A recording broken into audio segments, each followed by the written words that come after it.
So guys, thank you so much for taking the time to join us this morning. As I've said many times before, one of our core goals is to make sure that all of our partners, internal and external as well, are as equipped as possible to be successful, because our success is dependent upon your success.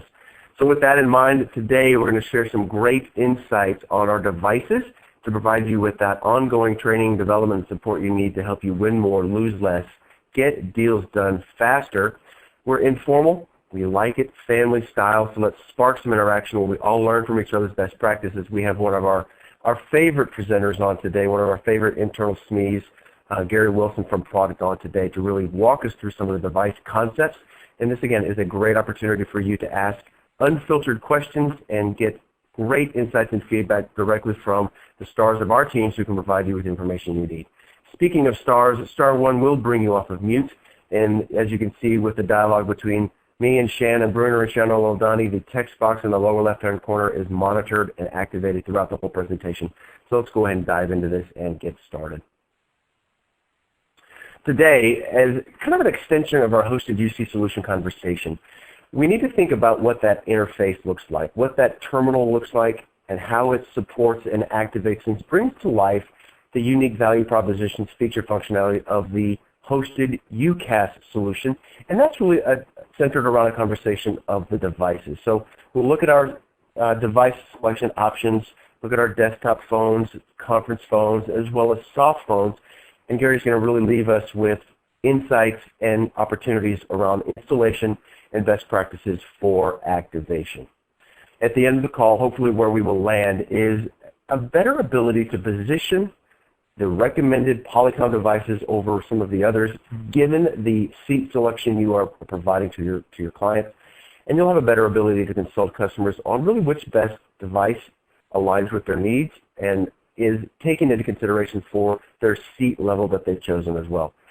Finally, leaving with a thorough understanding of the installation and activation process as well.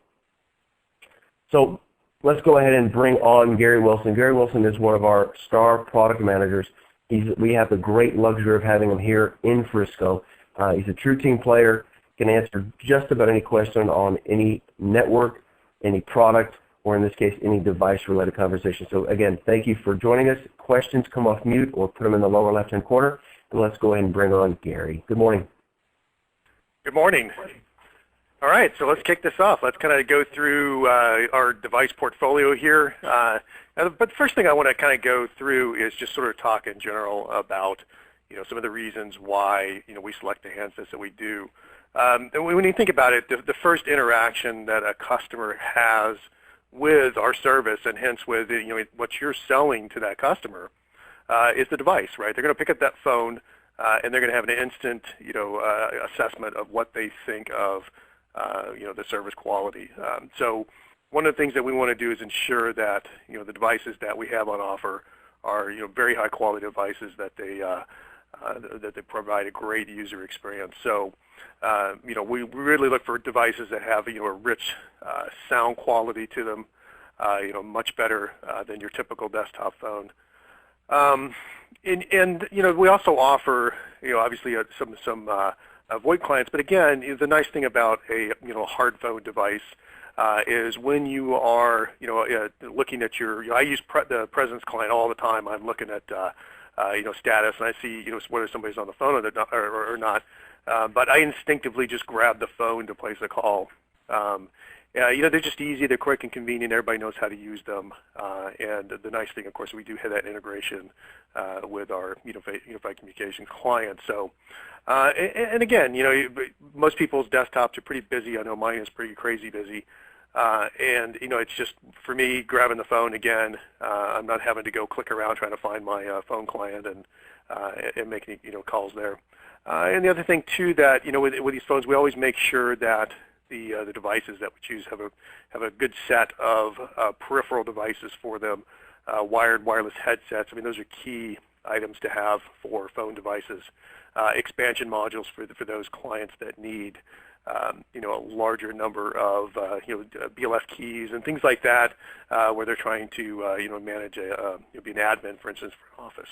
So we want to make sure that the devices that we have cover a wide range of features, and again, very high voice quality because we want that initial experience to be a great one. And so one of the things that we do, of course, we stick with, for the most part, with Polycom. Again, for that primary reason, they are really the leader in the devices, the quality of the phone devices, that audio quality that is so Polycom. They introduced it long ago with their conference phone devices. They've carried that over into their desktop phones, and they're just hard to beat for that quality. Proven record again. They're over a decade, really, as the industry leader of desktop VoIP phones. So let's kind of go through our portfolio, our lineup here. And what we're offering today, we have 4 primary phones: the VVX 300, 400, 500, and 600, and all different in feature sets, quality, price points. Just the different things you could do with them. For instance, VVX 300, black and white screen. The price points, just the different things you could do with them. For instance, VVX 300 black and white screen, the 400 is the color screen, the 500, 600 are both color and touch screens. With the 600, of course, being the premier phone, adding in that Bluetooth integration for headsets. So, and we have down below the seats. If you order a primer seat in Atlas, of course, the VVX 300 is the default. The Precision Professional. The VX 400, we choose that as the default. Those are good combinations with those seats. The VVX 500 is chosen with the Premier, and the 600 again can be an upgrade, for Premier. And again, you can choose any phone you want for any seat. Those are just when you order an Atlas, those are our default selections because they are a good match to the feature set for those seats. So let's talk about the VVX 600 and the features on that one. If you've ever seen one of these, it's a pretty wide phone. It's a larger phone, 4.3-inch colored touchscreen display. So 16 line keys. So you can basically have 16 shared call appearances or BLFs or entries on that display. A higher quality HD voice than most providers have in their devices. So these have just incredible sound quality. They have 2 GigE ports on them by default. One is for your LAN and PC. We'll talk a little bit about device installation later, and you'll see what those Ethernet ports are for. A couple of USB ports on this as well. Integrated Bluetooth. So this is kind of one of the key things that this phone has that the other lineup doesn't have. So if you have Bluetooth headsets, you can use that with here. Just keep in mind that Bluetooth has typically a much shorter range than some of the others. So for instance, if you do either the USB or wired headsets, both of them, those are supported. You can sometimes go with the decked wireless headsets like what I've got. You need to get a little more range out of those. VVX 500. So this one, a 3.5-inch, again, a touchscreen display, 12 line keys on that phone. Again, the same voice quality as the 600, the 2 gig ports. The 2 USBs. This one has support for the USB headsets, but as well as it still has the wired connection for those that are using the wired headsets.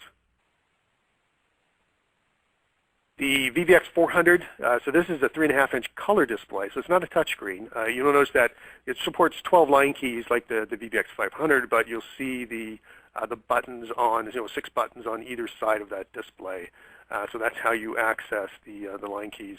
There's also some additional keys on there because of the fact that there's not a touch screen. You need some navigation keys to move around the icons on the screen.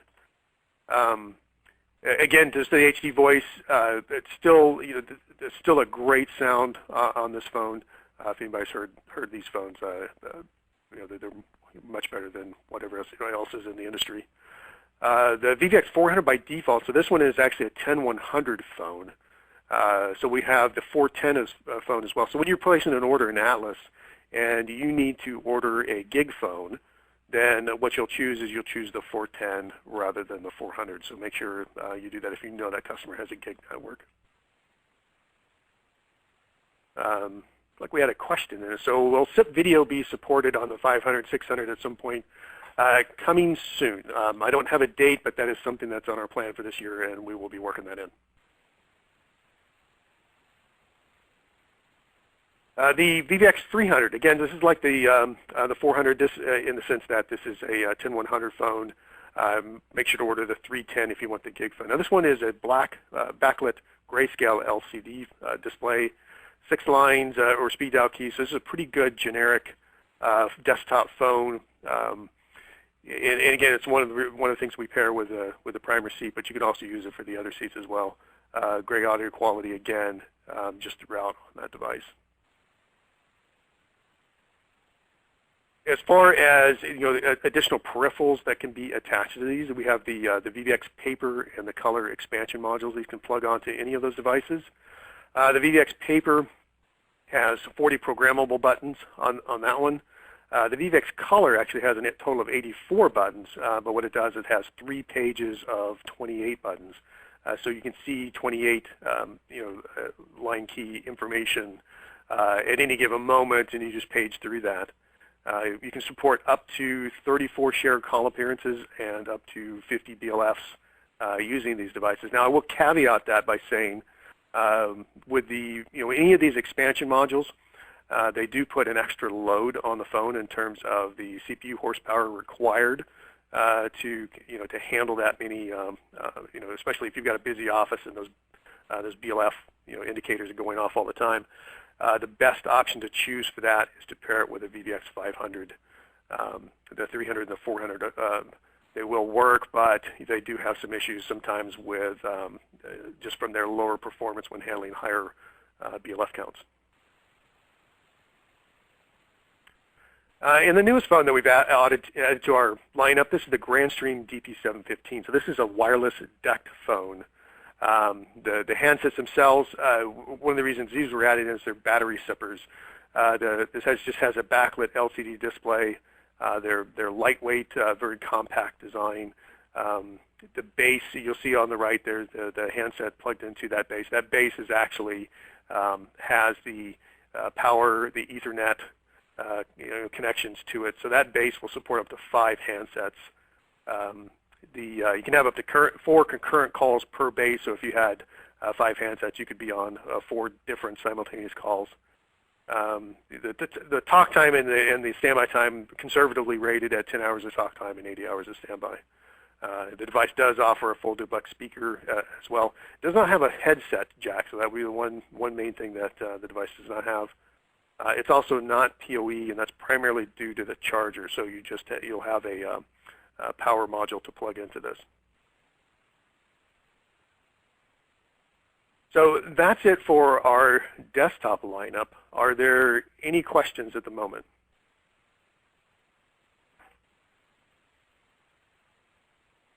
Plans for the VVX 101 and 201, and the answer is yes. For the VVX 101 and VVX 201, we do have plans to support those.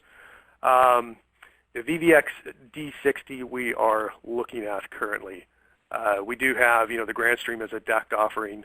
The VVX D60, it's another. For those that are not aware of that particular device, is actually a decked phone.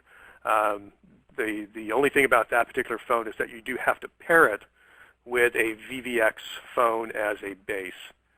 So it's not a standalone decked phone system like the Grandstream system is. You will need to have a VVX in the same office to pair with. And our other new phones. We're always looking at new devices. We've introduced the Grandstreams, the DP715, so we wanted to get some experience with that. Like I said, we're always looking at new devices. We'll probably circle back around and look at some of those. Those are typically good phones to have in the lineup. That's actually for those that don't know what that phone is, that's actually a 7-inch Android tablet-looking phone. But as far as the device has been around for a little bit. I would like to see them come out with something that's running a little bit newer version of Android. So those are the kinds of things we'll be looking at when we do offer a phone like that. All right, let's just talk quickly about the conference phones.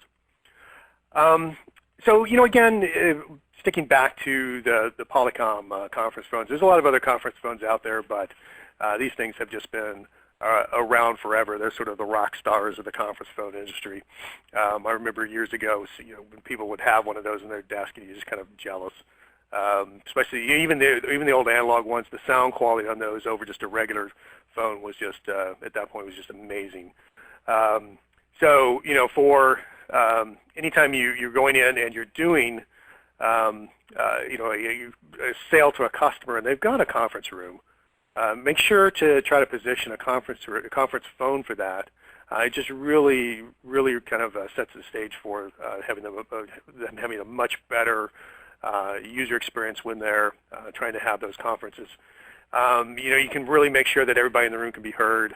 It's kind of embarrassing. Sometimes I've seen people just crowded around a phone in a corner of a desk, and they're all trying to talk on that. And in a conference room, it just doesn't make sense when you can put one of these in, and everybody can sit comfortably while they're on a conference. They all have very advanced acoustic technology within those in terms of noise reduction, plug and play deployment. So this is just like any other desktop phone, any other Polycom desktop phone. You plug those in to the particular seat you have configured on, and it'll just come up and go through the same steps as any of the other devices. So this is very easy to deploy. And again, so why conference phones? And like I said, it's just when you're trying to cover a large space, the conference phone really is the way to go. With the three stand, the phone that the Polycom has, mics in all different directions, it gets that 360-degree pickup, so everybody can be heard. Instead of on the right there, where everybody has to crowd to one end of the conference table whenever you're on the phone. Or I've seen people actually pick up the phone and keep moving it around the conference table while they're talking. It just looks ridiculous. As far as the conference room phone portfolio, these are the phones that we're offering, the 5000, 6000, and 7000. Primary differences tend to be in the distance to the mic from the sound source, with each one going out a little further in terms of how much farther, basically the room size that you could put this phone in, and it will still pick everybody up in the room. And then the IP7000, I think it can have up to 2 external mics attached. So if you had a really large room, you can actually put expansion mics on that device and run them to either end of a table. So a very nice device when you get into a much larger conference room. Okay, so let's talk about our soft clients. Well, let me find out, are there any questions on the conference phones?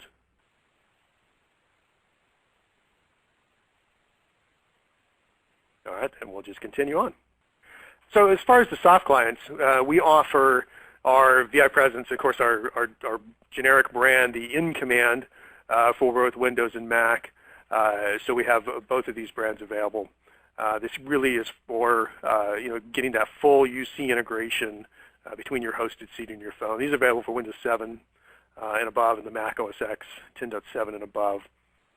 Any VI Professional and above seat that you sell includes a license for this client. And we've actually done some metrics in terms of just the usage rate on this, and it runs about 10%. So what we're seeing is that we're offering these with these seats, and it doesn't seem like everybody's using them or installing them. So again, this is a real differentiator for the VI Professional and VI Premier seats. So I would highly encourage positioning these with the customers, showing the value of that, because it really does help when you've got, especially if you've got a distributed office, or if you have a large office and people are trying to find out, somebody can be contacted, whether they can, you can see them whether they're on the phone or not.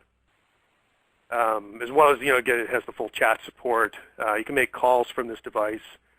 So if you plug in a headset to your computer, you can use that as well. And again, you can see and set presence status. So for instance, if you're not on a call but you need to block yourself because you've got some work you want to do, you can set yourself in a block state so that everybody sees you red flagged and knows that you're busy. And then again, full chat support integrated with your hosted UC call history. and the directory as well. So any calls that you're making on your phone, you can check the call history log in there, and you'll see all those inbound and outbound calls. Question, do all seats in a customer location need to be a professional for one user to see other users on the Presence app? And the answer is no. The license is for the professional seat themselves to be able to install and run the client, and then they can see anybody that's on the network, on their PBX. Wait, hold on. Yeah, here, hold on, pause for a second. I want to drill down on that for a little bit more. Scott, where's Scott's question? Do all seats in a customer location need to be professional for one user to see other users? Okay, so you have your one professional seat. And Gary, I know you're 10 feet from me, so I apologize for the feedback. But you've got one professional seat. Everybody else just needs to be on that network. Not everybody else needs that same level of professional seat for that one user to see them in their app. Right, exactly. So if the person wants to use the client, then they just need to be a professional or above seat, and then they'll be able to see any of the other users on that PBX. All right, so there's the wrinkle. I can see everybody else in the network if I have the professional level seat, but the other people in my organization may not have that professional level seat. They won't be able to interact and utilize the client. Correct, and they wouldn't have access to the chat feature and other things as well, right? So. All right, good. Shannon, that tripped me up for a second. Yeah. I'm sorry. So just to clarify, the person on the professional or premier seat can see that that person is on their network, but of course, because they have the precision seat, they are not able to reach out to them using that app or the Presence application, or vice versa, that person get a hold of them. It's just that you can see that they're there, correct? Right. You can see that they're there. You can see their status, whether they're on the phone or things like that, but you would not be able to chat with them or the other features that are in. You can still initiate calls and things because that call it comes from your client. But you would not be able to, use the things like the chat and stuff like that. Okay. That's a good distinction, though. Let me help you out here with some of these, Gary. So, Kyle, when will the update for In-Command for iPhone be released? We do actually have a whole round of clients, pretty much all of them. We're going to be doing a new release of all the clients. They're in QA currently. So those are pending a release here probably very soon when we get those through QA and we do some internal testing. We tend to like to dog food some of this stuff, make sure that these things are working well. I tend to dog food pretty much everything before this stuff goes out. So they are in QA. So progress is being made quite rapidly on those, and we hope to have new versions of both desktop clients, both brands, as well as both the iOS and Android clients available, new versions of those.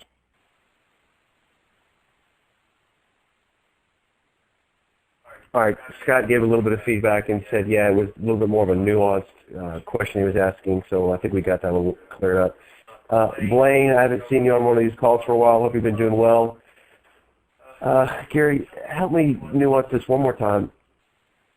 Blaine's looking for a little more clarification on it. Guys, I apologize for dragging this thought out, but do they have to be running the In-Command app to show presence? In terms of, so if you're asking whether if if they want to project the presence of their seat, do they need to be running the app? The answer to that is no, because the professional seat can see whether that end user is active or whether they're on a call. What the precision seat would not be able to do is decide, hey, I want to change my status to something like the blocked condition, so that people, even though I'm not on a call, I still want to indicate to everybody that I'm busy right now, and so don't disturb me. They would not have the ability to do that. hope that makes sense. There are some things within the client that you can set. For instance, get my little drawing thing out here. You'll see these these flags. That shows your current state. So you as a user, so in this particular state, the flag is green. But sorry about my messy desktop. Messy desktop is just the Windows. It's a mess. What do you see? You ever seen there we go. There it is. Yeah, so you can set your availability. It's a little small, a little hard for everybody to see, but you can see. So if you can see that, you can say available, away, busy, offline. So you can change, with the client, you can change your status regardless of whether you're on the phone or not. But if you're a presence user, then the people that are watching you from a professional or whatever seat, the only thing that you'll be able to project is active, or if your phone's unplugged, they'll see offline. Well, actually, you would not see offline because it's really the present status. But you would see available, and you would see that they were on a call. Gary, this is Shannon again. I think the confusion is, for some time, we've always thought if if it was anyone on that precision or primer seat, that even if the rest of the company or half the company had professional, you wouldn't be able to see that person at all because they didn't have that app at all. So they wouldn't even register on the application as being able to be seen on that PBX in there. And I think that's where the confusion is. Okay, I see what you're saying. Yeah. So they're they know that they can set their presence and whether they're available, away, busy, or not even logged in. But I think what you're saying is, even if you have someone in your office that's on a precision, you'd still be able to see that person is on the PBX, which is confusing because I don't think we ever knew that. Yeah, and actually you bring up a good point, because now that I think about that, when you add a contact to your list, I think it does send a request out to that other person to accept it, doesn't it? Well, and they wouldn't, I don't even know that they would get that request if they don't have. Right. So I may have to change my answer on that one and say, well, you may all have to be VI professional and above. I think I forgot. I completely forgot about that accept mechanism that goes on. So what happens when you add this list that you're seeing here on the display? That list is actually put together by the end user. That's not the full directory list. So all the users would show in the directory list. And if you they could were, drag them. If they had downloaded the application and they're on your PBX. Right.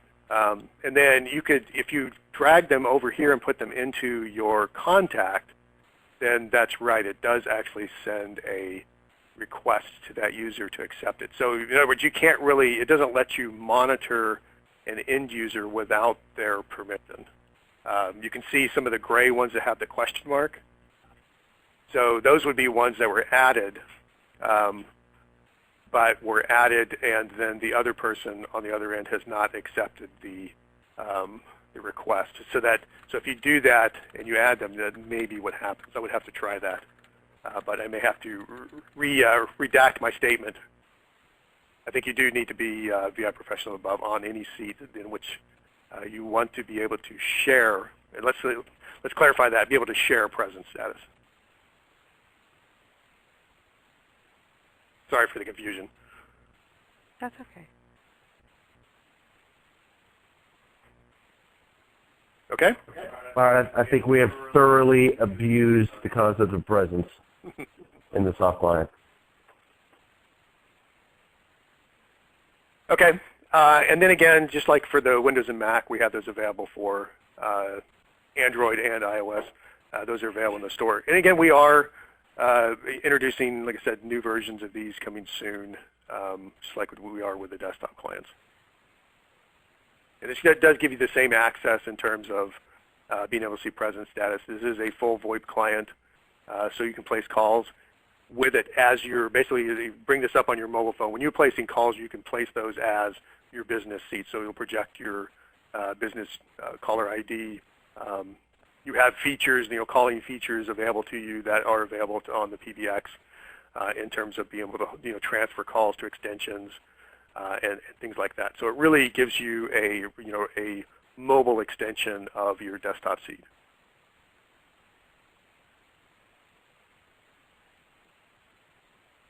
Okay, any further questions on the devices, the desktop devices, the conference phones, the mobile clients, before we go on to installation activation?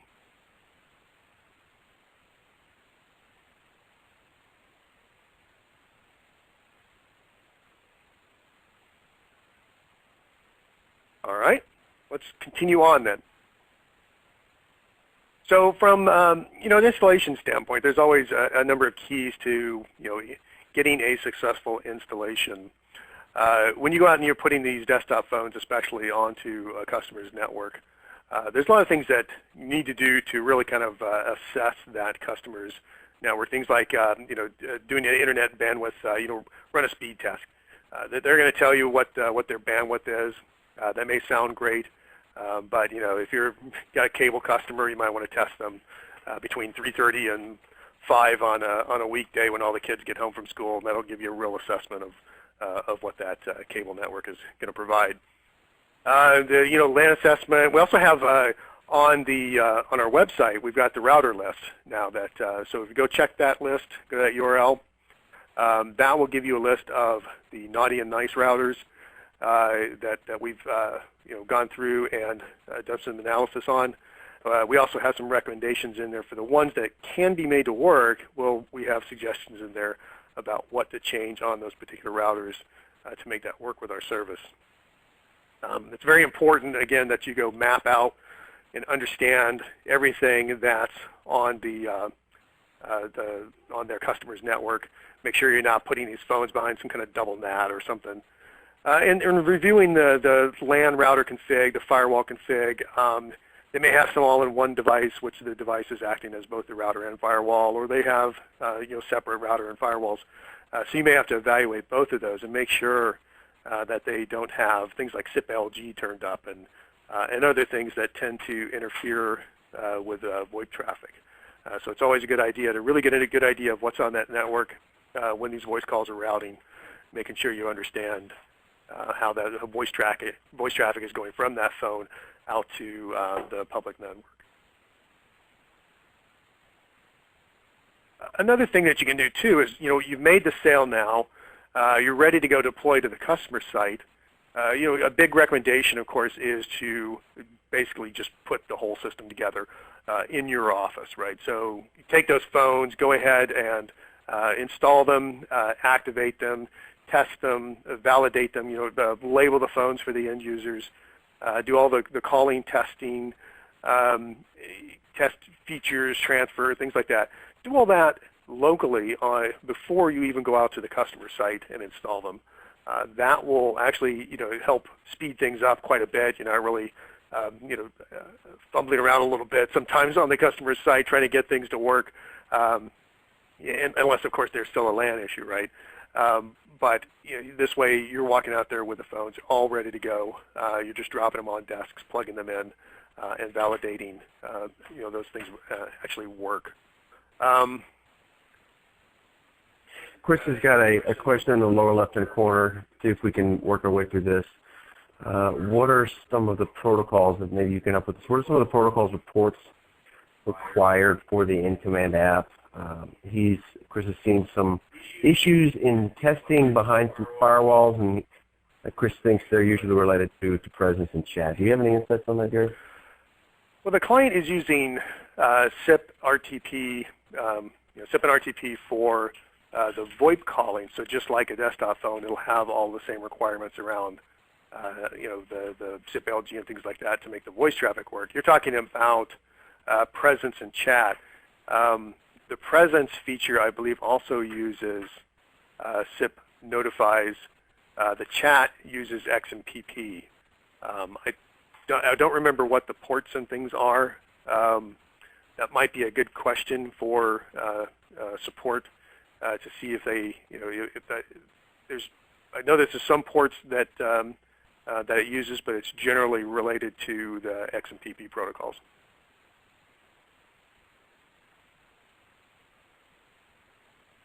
This might be something we can track down. I think we can track this kind of thing down for our post-call follow-up. So we'll take that as an action to locate what those are. Okay.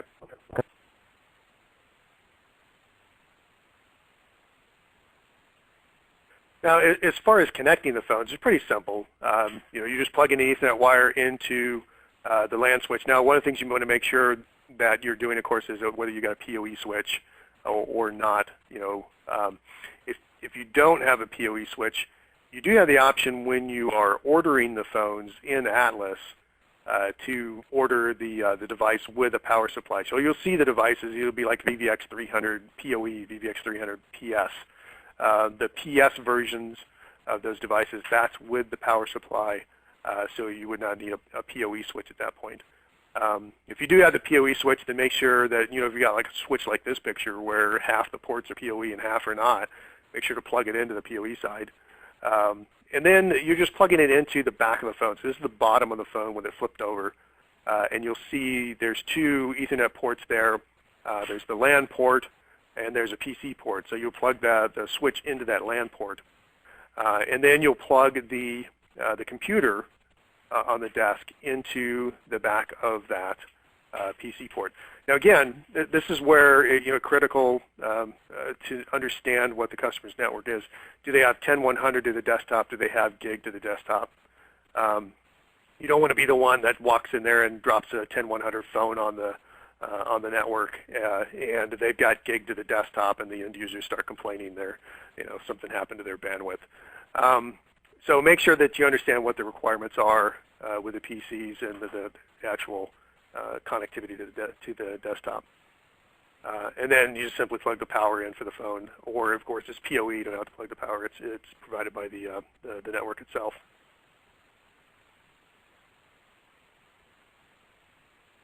As far as activating the phone, so once you plug the phone in, it'll actually pick up its first config, and then what will happen is you'll see this, an example below on the screen. And whenever you sign up for service, the end user will get that confirmation email that has that activation code in. And so this actually, you can see it as well in the customer administration portal. So if you're the admin, you're logging in. You can see any phone that has not been activated yet, it will show the activation code for those. So you have a couple places you can find those. So basically, you're just going to pick up the handset, or you're going to press that activate button. It's going to call the activation server. You just enter that activation code. And make sure that you enter the activation code for that user that you want to own this device, because that's the linkage. When you enter that activation code for that particular user seat, this phone gets tied to their seat. So that MAC address effectively gets tied to that particular user. So that's how that actually occurs. That phone then will go through a couple of reboot cycles, and when it comes up, after all that, then it will actually be that user's extension, and you can place calls normally. So, once you've done all that from a bench testing standpoint, then take it out on site. Connect the phones, make sure that it comes up at registers, and you'll see the extension and stuff on the phone. Install and test in EVI Presence or in Command Client. So make sure you do that. At least do a few for the customers, and if they want to install the rest of them, they can, because they can install them on their own devices, but might walk them through how to install a few of those. Test any of the inbound, outbound dialing, any off-net numbers, outbound dialing, if they're doing international calling, extension dialing, any call transfers, anything like that. Just testing any of those features, and 911 as well.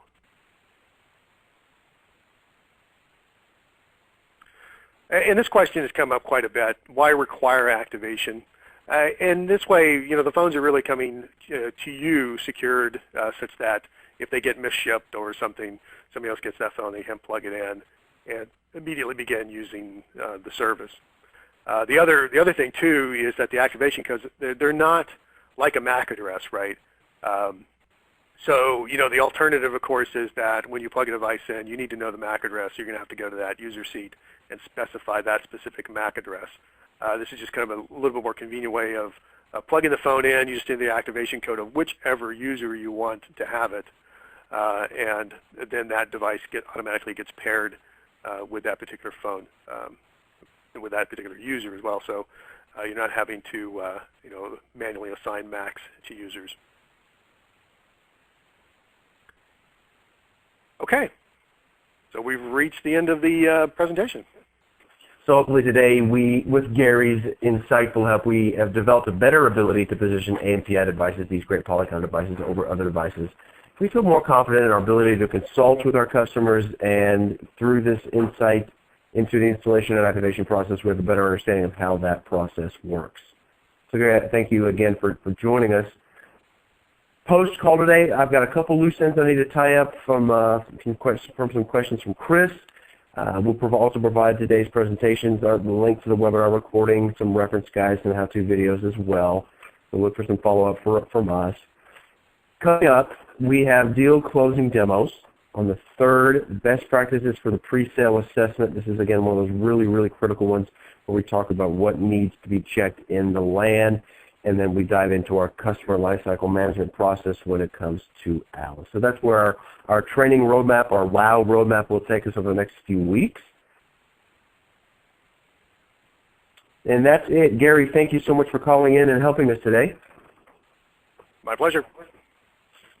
And y'all folks on the call, thank you so much for the very dynamic conversation, especially around the soft client and presence. I think we all learned something new today. And thank you for the engaging questions from Blaine and Shannon and Scott and Chris, Lisa, and Kyle. Thanks a lot for calling in today and engaging with me and Gary as well.